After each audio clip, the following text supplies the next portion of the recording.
Welcome everyone to another episode of Entrepreneurs Rising. This is Carl Taylor and I'm joined by the incredible co-host of mine, Peter Moriarty. Hey Pete, how you doing? Yo, I'm doing good, man. That's so good to hear. Today's episode, we are talking about culture clash. What do we mean by that? We mean people. One of the most important assets of any business, the people who are involved, who run it, who do the day-to-day, who do the do. And the culture that is required, and what do you do when people don't quite get on? And we share some scenarios, some of in the past and some very recent some very recent experiences as well. So let's not delay, let's just get straight into the episode. Yeah, so Pete, like, what's going on this week? What's been happening? So it's been an interesting week, Carl. We bought this business in late November, early December, and it's the first business in a while that we've acquired a business with a team. Most of the deals that we've done have been no staff, no employees, and it's just been a customer-only deal, which has been awesome because basically we can, take over the business and not have to deal with any of like the human element. Very easy to integrate businesses together.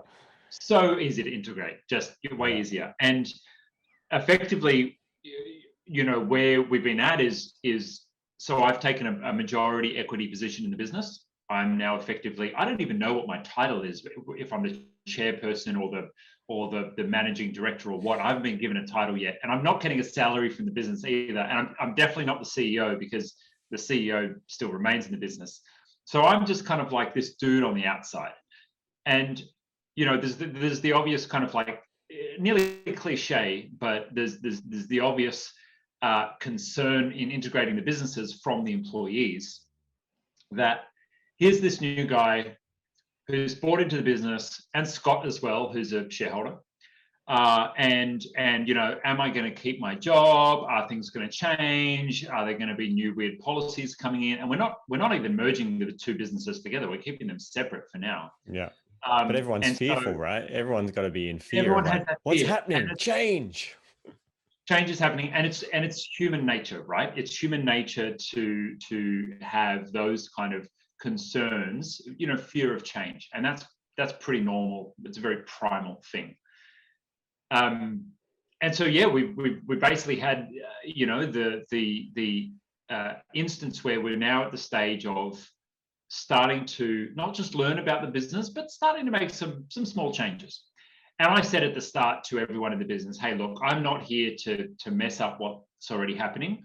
I'm just here to improve the performance of the business. The business has been at a bit of a plateau for 3 years. They're making profit and the profit's growing, and that's really awesome. It's performing really well profit-wise, but revenue-wise and kind of business growth, it's kind of stagnated in a way. And so I'm there to help drive growth and realize the full potential of what this business can be.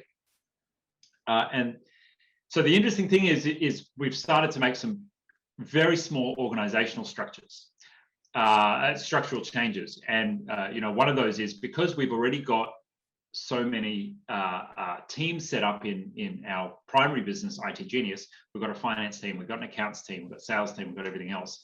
Yeah. Some of those just make natural sense to have as what's called shared services, consolidate. Totally. Yeah. And people get freaked out. They're like, oh my God, people lose jobs in mergers and things like that. And so we don't have a plan to let go of anybody. No roles are being made redundant in this business because we want to just take the roles that are already there and basically maximize them, use them to support more future growth in the business. But one of the interesting ones that's come up is we have 2 staff members which are in rank or hierarchy are equal, right? So one person is managing finance for one business and another person is managing finance for another business. Mm-hmm. Now, the challenge that we have is that we've chosen how we would like to structure the executive team, and we've chosen the structure for the group, which not only includes these 2 companies, but I also have personal businesses as well, and a personal investment trust, and other things that are currently managed.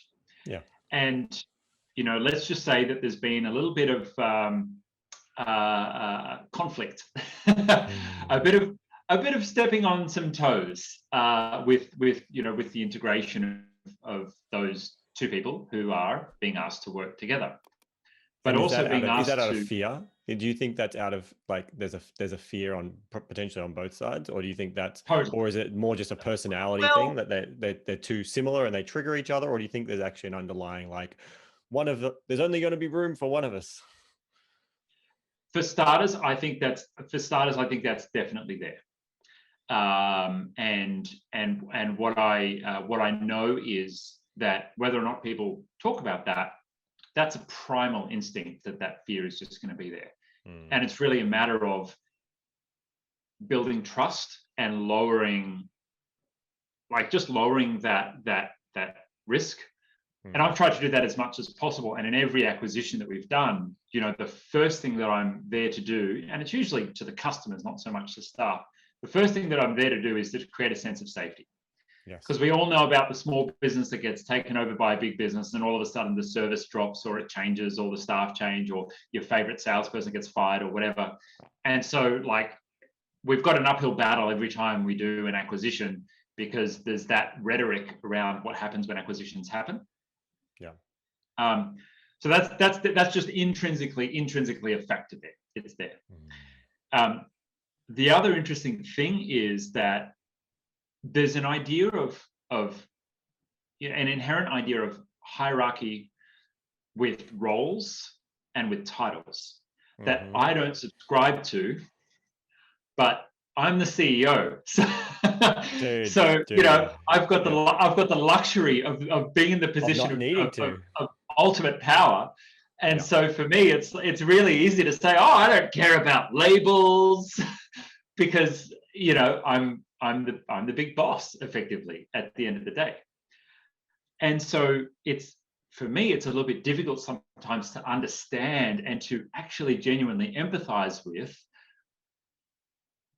someone coming into a business and saying, hey, your role is now changed. Here's the We had the different role. exact same problem happen, man. Exact same kind of scenario. Titles changed, roles changed, and like you, I didn't really subscribe to it. I was like, oh, what's the big deal? But it's like there's a lot of, and you and I both have large teams that are Philippines based, and there's a lot of value and weight added to a title that may not be quite the same weight that we subscribe to that title or label. And So this I'm, social yeah, hierarchy outside of business, and it comes down to somebody's identity. And yeah. and in some localities, it will be very intrinsically linked to pay as well. So it is really important, particularly in the Mm. Philippines. Pay grades are actually linked to role titles, and there's legal requirements. In Australia, we have award rates, which are a way, linking different titles and different role descriptions to minimum pays and things like that. We pay above market, so that's never a concern for me. But interestingly to note, in my intention of breaking down all of my ego identities and getting to a place of absolutely zero, I just go, what? You care? You care about that? and I've got to kind of stop myself and go, oh no, actually, if this person cares, it's important for me to respect that. Totally. And hence, we now have an HR team who will help with transitioning of roles and having conversations with people about careers transitioning. And HR is one of those things where you never think you need it, and then now that we've actually implemented it, our team have just done such a phenomenal job. And we don't call them HR, we call them the Empower team, because their job is to empower a team, empower everyone else on the team to be the best version of themselves. Nice. But here's the thing that I learned. I know that I made a big mistake with this restructuring around the finance roles in businesses. The big mistake that I made was actually a very simple change management mistake. And there is a change management framework that a friend shared with me from McDonald's. They were a consultant to McDonald's, and they used to go around and help the different stores with their performance. And my friend gave me this framework, and it's basically the 7 steps to effective change management. And I think I've covered this on my YouTube channel. If you search for IT Genius, we've got some stuff there. If not, send us a message and I'll cover this in an upcoming live stream. And basically, if you follow each of these steps, you'll have a successful change. But if you skip any one of the steps, you're going to have problems along the way.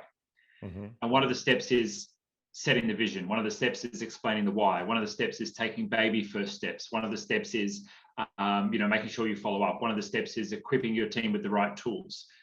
And what I found was the symptom was I was getting all these grumbles and I was frustrated with people's reactions to the change. And so what's the issue there? I hadn't set the right vision. Yeah. I hadn't set the why. I hadn't got everyone in a room Communication. and said, hey, this is what we're looking to do here. We want to have one person who sits as the finance executive who's going to help us with the top level executive strategy for finance in the business. And we want to have another person who's doing all of the strategic financial work and working with managing and running the team and the strategy of the finance. And both of those work in symbiosis. Mm. Yes, there is technically a hierarchy because one is reporting to the other. But what I found is just going in there and making that change without first setting the vision meant that it was just fear. It was just fear. It was a fear of, am I being demoted? A fear of, is my role changing? A fear of, might my role not exist? A fear of, are they letting me go from the business at some point in the future? Are they just preparing they for just that? haven't told me yet. Yep. And they just haven't told me yet. Is this all bullshit? Who knows? And so there's good learnings and good lessons there for me. I'm sure this will not be the last integration that I do with team members. And as I said in one of the meetings with the team, the worst thing that can happen is for someone to get upset and leave the business, which is what multiple people are threatening to do at the moment. So this fire is very much burning. But the way that I lead and the way that I deal with these kind of issues is I get everyone on a call and I say, hey, let's air it out. Yeah. Let's put everything on the table. Let's talk about it. Let's talk about it. Let's get to the bottom of things. And doing that remotely is a little bit more challenging than being able to do it in person. But luckily, I have practice with that. But it's interesting in noticing the different way that I will approach that challenge to one of my other business partners, who is a bit more on the reserved side, and is a bit more on the side of let's keep everyone happy and let's not rock the boat too much. Yeah. And I'm very much more on the side of this needs to be done. I'm going to go do it. Let's fix it. Let's rock the boat. Let's fix it. Let's shake it up. I get excited rocking the boat. So this brings somewhere up in the middle is harmony. I think this brings up a really good point that I think is important for everyone in business to realize. Because, dude, like as you're explaining this, I'm just, you've seen probably the smiles on my face at times, the nodding of heads. Not the exact same scenario, but we've gone through a few rounds of very similar things where people have felt threatened, their titles, roles have changed. And it's just like you said, it boils down to being a communication issue from the leader, i.e. me, not setting expectations, not setting the vision correctly.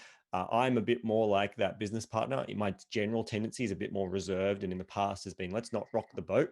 And I've been doing a lot of work in my personal life as well as business life to actually share in the moment. If I'm like, that's not what I want, I can explain that better. So I'm finding a middle ground between the Pete rock the boat and the business partner and Carl version of like, let's keep everyone happy.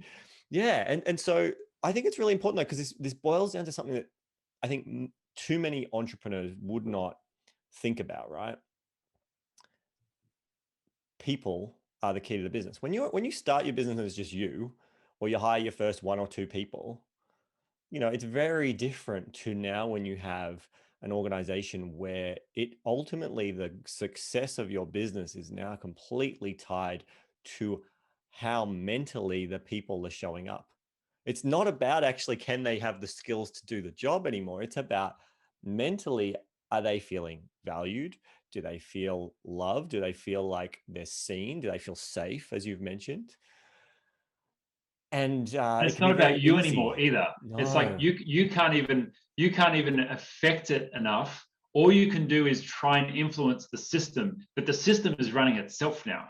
Yeah, it's its own thing. And it's very easy as the entrepreneur and the CEO this is my experience, and it sounds very similar to you, especially when you've come from a business where it was maybe just you or you and a couple of dudes or dudettes, and now all of a sudden you've got an organization, you actually have to do change management, and you haven't done a university degree or a business degree that teaches change management, and you haven't come through this corporate world of like, yes, change management, this is what you do. You're a small business owner, you're an entrepreneur, you started this thing because you had a great idea, and now all of a sudden you're finding that you've had a new idea and you want to implement change and you're getting resistance, and you're like, wait, what? Why am I getting resistance? Come on, people, can't you see the picture in my head? You actually have to really learn to communicate the vision in your head to the people around you. You got to communicate the why you're doing this, why I want to do this. And then you actually have to stop and listen to all the genuine concerns and objections that are coming up for this person, whether you agree with them or not. You've got to hear them. And then you can kind of go, okay, I hadn't thought that. And the number of times, I don't know if you found this, Pete, like the number of times that I've got this great idea, ready to go forward, here's what we're going to do. And then a few people go, oh, but what about this? I'm concerned about this. And go, I hadn't even thought about that, to be honest. That's actually, yeah, I hadn't considered that that might look like this to you or to the client. Or there's a lot of value there. And it's just, I'm reminded in this moment, I think it was Richard Branson who said it. It was like, he builds teams of people. That's what builds his businesses. And I think that's everything. You strip away all the stories of your circumstance and my circumstance. That's what we're talking about here, is learning to be a good leader and a good communicator of vision is, I think, very much what I'm learning to upskill in business. And Pete, like, would you like, how does that land with what I'm saying? Does that seem fairly accurate to what you've been experiencing? It's a communication of your vision. And I just love it. I mean, I admire Richard Branson so much, and I've got goosebumps thinking about him, because I think he really is a true entrepreneur in that he'll birth an idea, find the right people to implement it, and then step the F away and just let them do their work and let them do their job. And what I also love is how great he is at brand, in bringing a brand to something, bringing money together, and then going and doing something, because the brand already fills out 60 or 80% of their culture at Virgin. And the rest is kind of people operations, making sure you've got the right people on the team. I admire that, and I don't quite feel like I'm at that level of just waltz in, drop the magic ideas, and then waltz back out again. It's the walking there's still a lot of, that's the hard part, don't you reckon? It's the yeah. Like, how I have no problem coming up with the idea and going, guys, here's what I want, but I haven't. I get too involved. I'm too attached to here's what I want the vision to be, and you're not quite doing it the way I envisaged it. It's not exactly how I expected it. Yeah. I'd say, for me, I think having a strong integrator, and if you've read a book called, to the listener, if you've read a book called Traction by Gino Wickham, he talks about having a strong founder and a strong integrator. And the integrator is the person who catches the ball and then implements things and makes them happen. And that is, a symbiotic relationship. And I think for the founder, for us, our lesson is to learn that sometimes, like, people are going to say no to us, and we can't implement every idea. Like, I've got a chatbot idea that we're just about to launch with our customers that I've had on the cook for 3 years. There have been dashboards that I've been wanting to do for 2 years. There's a customer reports automation project that started 3 years ago and then fell over and then didn't scale and nothing got done on it. And, literally for years, I'm like burning up inside that, if only this amazing idea had been implemented, we wouldn't have all these other challenges that we'd have. We'd be in a different situation. I got 5 years worth of things that are only now coming out. I think we were talking about this the other day, where it's all of a sudden, it's like something that I started on 3 years ago, we've now kind of starting to pick up the ball again. And I've had better ideas since. So we're not even being able to reuse what we did 3 years ago. We're going to start all scratch, even though it's basically the same idea, just with some better improvements. Like, that's that happens all the time. It's the dilemma of the entrepreneur, and I think I fall back to this principle. I think the business can only ever be about 80% in control. It's kind of like a circus, or, a fire that you're trying to contain, or, a, a snowball rolling down a hill and becoming an avalanche. And you're just trying to influence it in certain directions. The I like that dichotomy is, analogy. as soon as it grows more and more, you have less and less control and less ability to impact it personally. Although you could argue that, through culture, that's going to have the biggest leverage. And I absolutely agree with you with what you said about that, it just comes down to the culture and the psychology of how people are going to show up.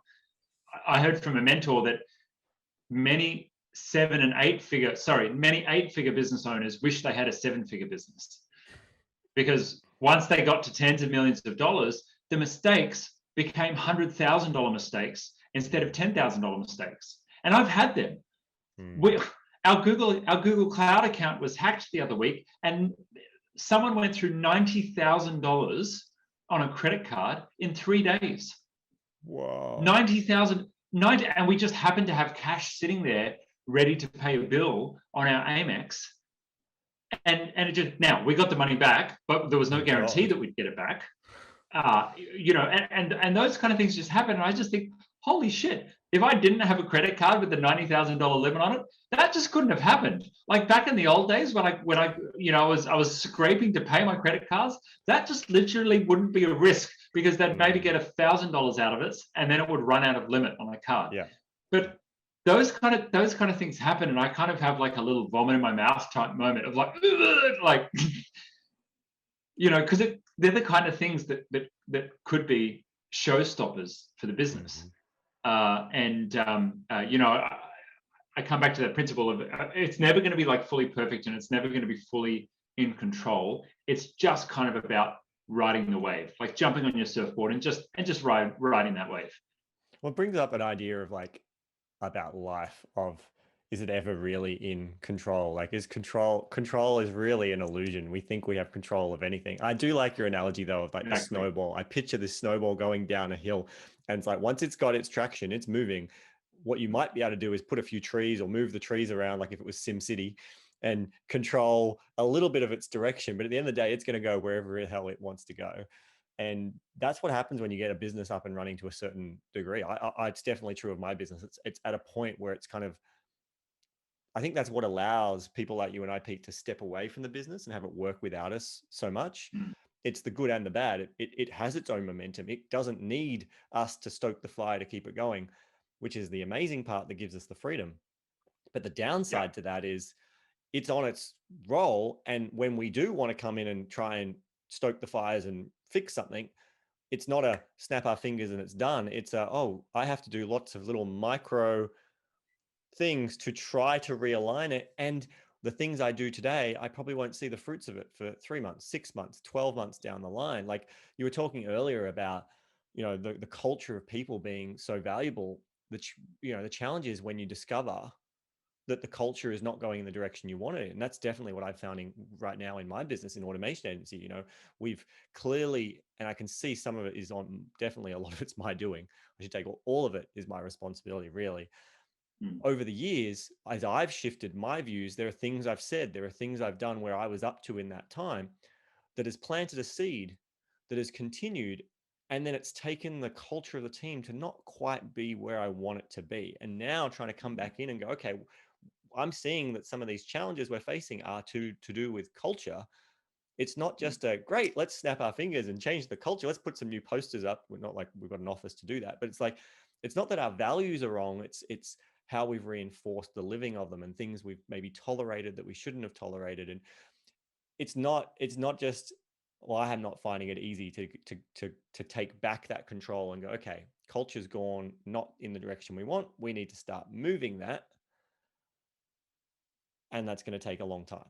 It's not going to be done tomorrow. And this is the shadow. I think this is good. We're talking about something like we've talked a lot about on this podcast, how amazing it is, how to get freedom.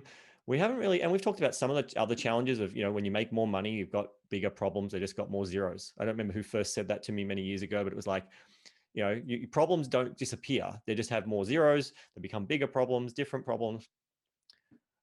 But this is the shadow of, if you have a business that works without you, gives you the freedom, it means that when you do want to come in and make change, it's not simple and fast changes. It's going to take time, because it's a like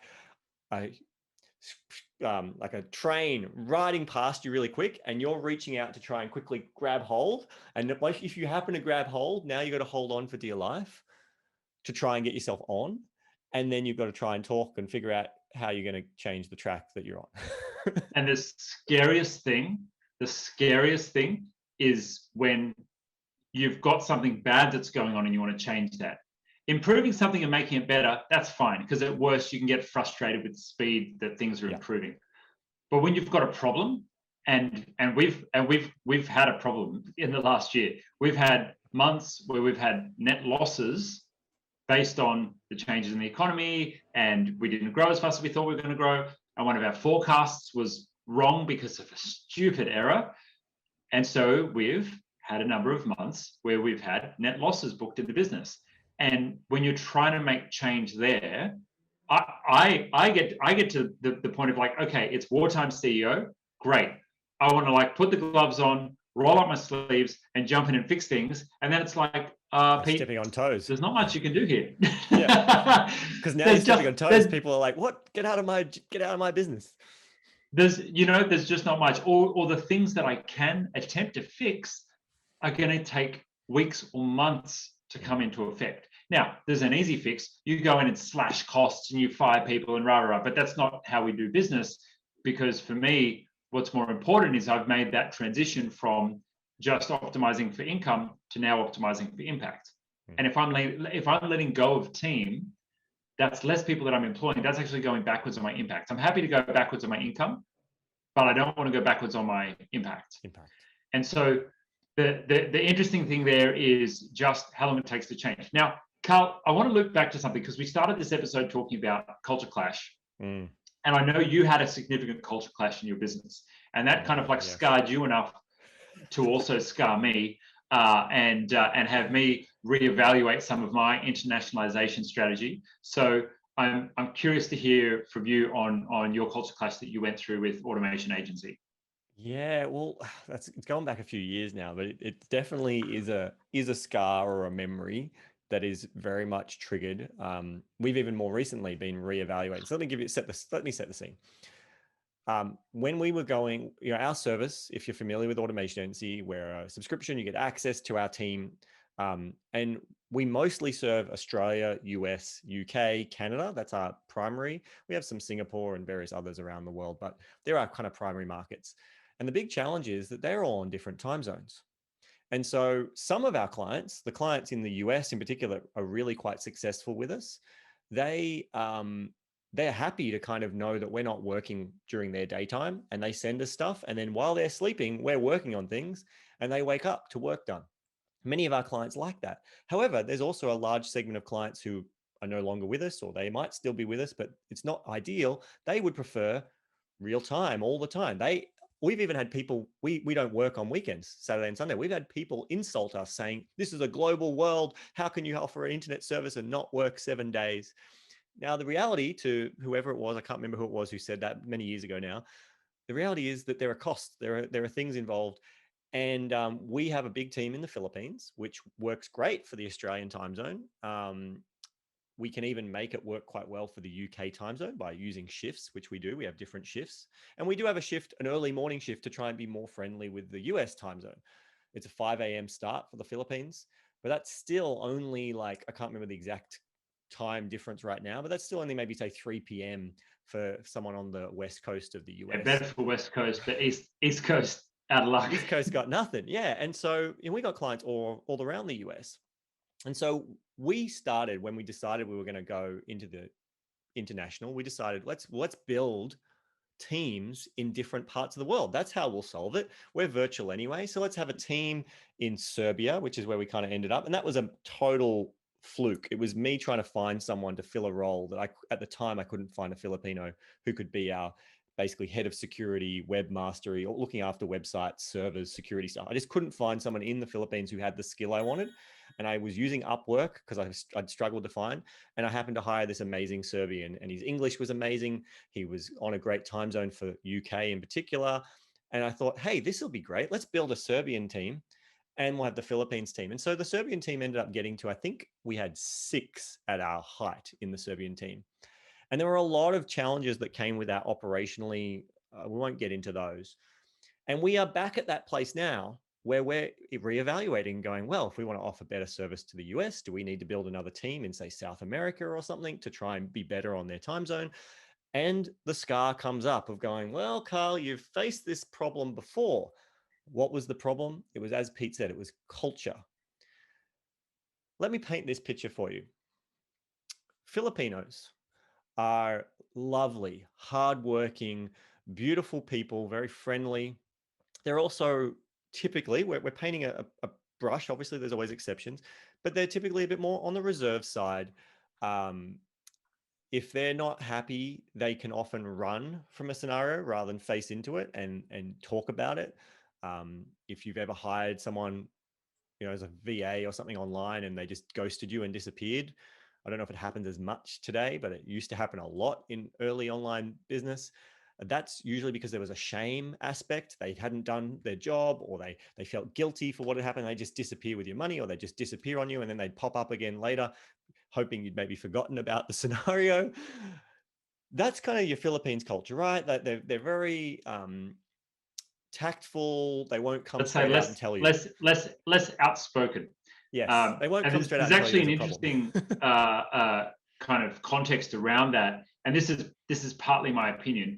But Philippines' number one export is people, is labor, right? And part of that is offshore Filipino workers who will go and literally work overseas on ships and construction in different countries all around the world, send money back to the Philippines. Very well known part of the culture. Another thing is the number of call centers in the country, and BPOs, business process outsourcing. And what I've noticed, and here's where my opinion comes in, what I've noticed is that call center workers are treated as disposable in the Philippines, in my opinion. And that's because it's minimum wage, and because it's a country of 100 million people, if you decide that you don't like your job, or you don't hit your KPIs, or your manager doesn't like you, see you later. Someone else can fill that seat really easily because there's just so much labor available. And so that creates a culture of employers treating teams as disposable. And I've witnessed this from stories and from my experience. And for employees to feel like a job is disposable because they can disappear and get another one. And so there's, in my opinion, quite a harmful culture there of the work relationship between employer and employee not really being harmonious, and not really having much, let's say, loyalty or interpersonal respect and connection. And so the propensity for online workers to ghost is partly a cultural conditioning, and there's intergenerational culture based on the history of the country and the Spanish enslaving the Philippines for 300 years, and all of those kind of effects that have been passed down through families, I believe, plays into effect. And then you have American companies and Western companies, in my opinion, mistreating Filipino workers with the way that call center KPIs are structured and the way their employment practices are structured. It all just leads into this mishmash of people not sticking around. But in general, there's in my experience, the culture of, as you said, Carl, not being less outspoken about issues, less outspoken about problems, less outspoken about boundaries, or when something isn't working for someone. Let's put it another way: is if there's a problem, they're not going to be direct about it. And if someone is direct with them, whether that be us or someone else, a client even, it can come across to them as rude. And we face that with clients. We have clients who are quite direct, that sometimes the team will be like, we've got a rude client. And it's like, you go and read it, you're like, there's no rudeness here. They're actually being very polite. They're just being very direct about what they want. And that was effectively what was going on. Because if you know the Serbian culture, so Serbia is in Eastern Europe, if you're not familiar, they're not part of the EU. I believe the union, and so they are, at the time, were almost on par. Pay rates were almost similar to the Philippines, so it seemed perfect to me. I was like, great, this is amazing.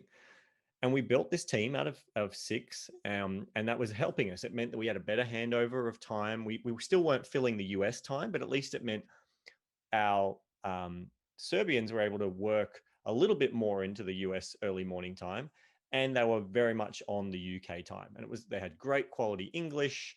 Everything seemed really good. And what we started to find is that we were having these challenges where they wouldn't necessarily respect their team leader, who was Filipino. That's how it came across. That would be the team leader not feeling respected, feeling like they were being talked back at, argued with. And it all came to a head. Like, we were trying to deal with this all virtually, and I thought things were going okay. Like, it was just a bit of frustration. And then I went over to Serbia. I did one of the operational challenges. The logistics of having multiple teams is, well, if you're going to run a in-person training, which we're not right now in COVID times, but we used to do in-person trainings, I would go to the Philippines once a year. And then it was like, well, I can't just leave out this Serbian team. They're missing out on this thing. So let's go over to Serbia one year. So I went there to spend time with them in person. And just over lunch one day, I was having what I thought was a great conversation. And then I felt like I was having an argument with one of my team members. You know, I was just like, look, I'm, the CEO. I understand what you're saying, but here's how I want it done. And there was talk back at me. There wasn't just a, okay, yes, boss. It was like talk back. And I remember just being like, oh. And later I had a conversation, not with this particular team member, but with one of the others. I was like, oh, I really felt like there was a bit of tension and argument there between me and this guy. And he's like, oh no, in Serbian culture, like we're just having a conversation. In their experience, there was zero argument, there was zero tension. But it was like, no, that was just a conversation of like totally respects and understood what you were saying. And that's when the light bulb went on. I was like, huh, if even I as the CEO felt like there was tension here between me and this guy, all of a sudden I was like, this is making more sense why we're having some of these challenges where the team are coming to me with there's this problem and this problem, and they're feeling like they're pointing fingers at each other. And it just, when you've got a team where people start pointing fingers at each other, that's when things start to crumble, right? It doesn't matter what you do as a leader. If people start going, oh, but it's my faults, my responsibility is this, your responsibility is that, and they're not actually working as a harmonious team, that's just not our culture. That's not what I wanted. And that's when I was like, okay, I hadn't factored in the different background cultures of someone who can talk quite directly and those who don't do so well with that. That seems conflict, that seems scary, and they shirk away from it. If we want this team to work, it's not going to work. And that was our biggest culture clash, of just these two very different teams. And so, I've had people tell me, oh, South America will be amazing. They're going to work great with Filipinos. They're a great time zone for what you're looking for. And I just keep having that little bit come up of going, well, I've been down this road before, Carl. There are also, let me get wrong, it's not all cultural. There were logistical, operational challenges, as I mentioned, of having multiple teams, that wasn't fun. But it is probably the number one thing, is that knowing that, hold on, if you just have a whole group of Filipinos, yeah, they don't always get on either. There's culture stuff going on there, but at least they all. Hey, North versus South, Manila versus Davao is like a real problem. Yep, totally. And I was about to say, they all speak the same language. And while that's technically true, there's all the different dialects and, those who speak Tagalog versus Visaya. So yeah, this is the challenge. This is the real thing of like, I am in awe of these big global multinational companies that are able to get their Indian teams. And we actually do. I should add that we do actually have an Indian team as well, who are our more engineering team, but they're a little bit, I guess, held at a distance. They're not interacting in the same way because that whole team is Indian, and they're just talking every now and then. They're not part of their leader isn't from another nationality, and maybe that helps. So it's, the culture is definitely a real thing to navigate. And when, again, let's I'm calling out for me. Like, I haven't been through a business school, a management school that teaches this stuff. I'm self-taught from my own experience. Before this business, my largest business had 5 staff members and they were all Aussie. That was my experience before Automation NZ. And now we've got a team of 50 something. And, I've got people in the US, we got all these contractors all around, and trying to deal with pulling them all together. Like, I'm reading books, I'm just figuring out as I go. Is that the same for you, Pete? Like, it's just figuring out as you go, or? Yeah, I've said about 3 times in the last week that I didn't go to CEO school, so I don't know what I'm doing. More than anyone else knows what they're doing, and I think that's really just kind of life, I guess. We're all just trying to work it out as best as we can. Making it up as we Something go. interesting that's strategic that came up for us as we've been investigating different potential acquisitions of Google partners globally. We've looked at different markets, and so we have an opportunity for a partnership in France. We have an opportunity in the Philippines. We have an opportunity in kind of like Thailand, Vietnam, kind of areas, Southeast Asia. And as we've looked at each of those opportunities, it's been interesting where some of those localities have different primary languages, where English just really isn't the language that's spoken the most. And even though there are great businesses there that we have the opportunity to acquire or merge with and partner with, unfortunately, we will lose some of our edge in that our team being based in the Philippines with the low cost of labor fueling the growth of our business. That's really part of our strategy in terms of growth. Yet if we go to a place like France, they're going to want to speak with someone who speaks French, and there's not many Filipinos that speak French. And so for us, that kind of like plays into part of the strategy of where we go in different markets that we want to develop. And that's something that I'll kind of keep sharing about on the podcast as we go along that journey. For now, we know that we've hit maybe 5% of the Australian market, of the addressable market that is actually there in terms of Google Workspace, which is a product that we work with and support primarily. And so there's just so much more bandwidth for us to work more here. And it poses questions, do we need to go outside our own country? Is that just coming from a place of ego? Or is that something that we really want to do to have a greater impact? We will save that, however, for a future episode. Carl, I think it's time to wrap this one. This has been the Culture Clash. And I think we covered a little bit on control there, which was quite nice as well. So to the listener, thanks so much for joining. You can check out all of the back episodes of our show at rising.show. And of course, follow us on socials for little snippets on Instagram and on Facebook as well to keep up with the show and the best highlights from the different episodes. You can catch those and then click through and listen to the full episode wherever you get your podcasts. As always, if you love the show, please share it with someone who you think may find it interesting. And we'd also love to get an honest review from you. Give us 5 stars if you think we're worth it. Otherwise, let us know what you think of the show, and we will catch you in a future episode. Carl, thank you so much for joining me again, my friend. Bye. Bye.